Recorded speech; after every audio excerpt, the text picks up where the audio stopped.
Hello friends, வணக்கங்க. இன்றைக்கி என்ன செய்கிறதுன்னு பார்க்கலாம். ஸ்டவ் ஆன் பண்ணி ஒரு கடாயை வச்சுருக்கேங்க. 2 ஸ்பூன் கடலெண்ணெய் ஊற்றிருக்கேன். 1/2 ஸ்பூன் சீரகம், சோம்பு, கடுகு போட்டு நல்லா தாளிச்சிருக்கேன். இதில் ஒரு பெரிய வெங்காயத்தை நல்லா பொடியாக நறுக்கி ஒரு கொத்து கருவேப்பிலை சேர்த்துக்கலாம். வெங்காயத்தையும் கருவேப்பிலையும் நல்லா பொரிய விடுங்க. வெங்காயம் இந்த கண்ணாடி பதம் வந்தால் போதுங்க. நான் 4 முருங்கைக்காய், 2 உருளைக்கிழங்கு இந்த மாதிரி நீல வாக்கில் நறுக்கி வச்சுருக்கேன். இதை சேர்த்துக்கலாம்.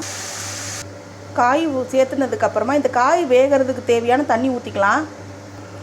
இந்த காய்க்கு தேவையான அளவு உப்பு, 3/4 ஸ்பூன் மிளகாத்தூள், 2 சிட்டிகை போல் மஞ்சத்தூள், 2 சிட்டிகை போல் பெருங்காயத்தூள் சேர்த்துருக்கேங்க.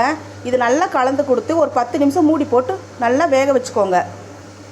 10 நிமிஷம் கழித்து மூடி திறந்து பார்த்தா தண்ணி எல்லாம் வற்றி நல்லா காய் நல்லா வெந்துருச்சுங்க.